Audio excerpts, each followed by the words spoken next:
Isang pagpalang gabing muli sa inyo mga katrabaho. Akin pong muling ipakikita sa inyo ang bagong gawang used oil stove. Ito po ay D4 4x4 po siya. Ang nozzle po niya ay 8 cm lang, pero yung sa taas po niya ay po 1/4 inch na tubo, bago yung ilalim ay 3/4. Ang ginawa kong butas dito mga kasama ay 40 holes. Yung nasa taas po ay 16 holes po siya, 16 holes na ang pagkabutas po sa kanya ay puro pa taas, wala hong slant. Medyo slant lang po ng kaunti. Yan po ang niya, yan po ang outcome ho niya. Medyo mahangin lang dito sa amin mga katrabaho, mga kasama, kaya parang ang apoy niya ay yung tumatagilid. Pero ang napansin ko dito mga kasama, pagka ganito ang butas, bagaman ho mahinang apoy niya ay napakabilis magpakulo ng tubig.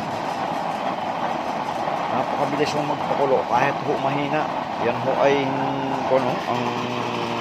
ang ho niya ay kunti lang atin pong hihinaan ng talagang hinang-hina na ho. Yan ho. Yan ho, hinang-hina na ho siya. Pero yan po ang apoy niya. Yan ho. Medyo mahangin lang ho mga kasama. Pagka ho inano siya, hindi man ho, kung titingnan ho, hindi masyadong kalakasan ng apoy. Pero pag sinalangan po natin mga kasama ng tubig, ay napakaganda ho ng apoy. Bilis yung magpakulo niya ng ng tubig. Pag may nakasalang ho mga kasama, lalaksan-laksan po natin ng kaunti. Yan po. Yan ho. Ang ganda ho ng pagkaapoy niya. Yan po, medyo mahangin ho dito sa amin mga kasama ho. Medyo pero ang apoy po niya talaga buong-buo mula sa gitna hanggang sa tabi.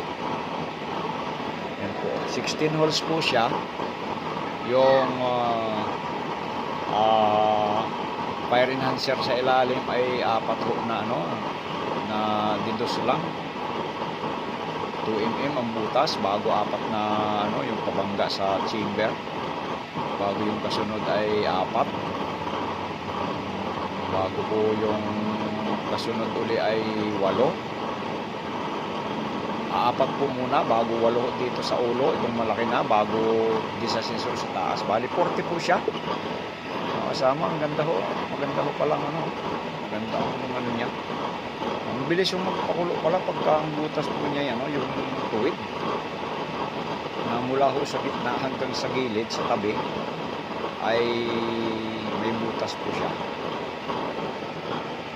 Siguro po ang niya kaya mabilis magpakulo ay gawa ng tuwid na po natatama sa puwit ng kasirola. Wala na po yung mga slot na ang tama ho ay sa gilid. Ito po ay tingnan po niyo mga kasama, mula gitna hanggang gilid ay siya po ay may apoy. Kahit ho mahina ang kanyang blower, ayan ho ang yan ho ang kanyang apoy. Lakas ho ng hangin dito sa amin mga kasama, mga katrabaho. Dito po ako sa labas. Yan po, pag nilaksan ng apoy niyo. Yan ho mga kasama. Bilis yung magpakulo. Yan ho. Sandali lang ay nag-ano na ho. Yan po. Punuho yung kasirola, pero tinanhan yung apoy mga kasama. Yan po ay D4 ang chamber. Ayan po ay aking niyayari ngayon na lalagyan ko rin po siya ng rocket flame at saka splash proof flame. Subukan ko po yung 16 holes kung pwede sa rocket flame. Pero yan po ay may isa pa po siyang nozzle ito po 3/4 po ito mga kasama, 3/4. Ito po ay yung France coupling ang nilagay ko. Yan po ang butas ko dyan. Apat po yung pababa, yung fire enhancer na DDoS. Pero wide range po yan.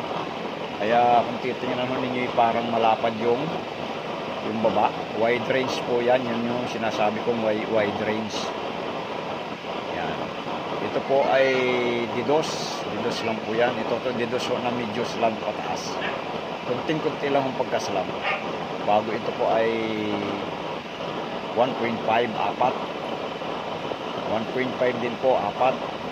1.5 apat, 1.5 apat. Dito po ay 8. Yan po ay 6 na 6 na yung hilera. Hindi ho katulad yan ng karaniwan na 5 lang. 5 lang ho. Ito ya, pero ho, ito yung 6. Napakaganda ho. Subukan po ninyo. Napakaganda ho ng apoy. Pag inyong nasubukan, hindi ko lang alam kung may nakasubok na nitong ganitong style. Kasi ito po ay ito po ay matagal ko na hong ginagamit. Kahit dun sa rocket flame ay maganda ho ang pag-apoy niya. Kahit dun sa splash proof maganda rin po. Kahit may butas ho yung taas. 8. Yan po. Ito po ay kasama din itong ito. Kasama ho nitong chamber na ito. Pagka ho bibilhin ay isasama ko po itong isang ito. Medyo bumabaga po yung ating chamber kasi napakanipis po niyan. Yan ang nipis, manipis po yan ay. Pero okay din lang naman po yan.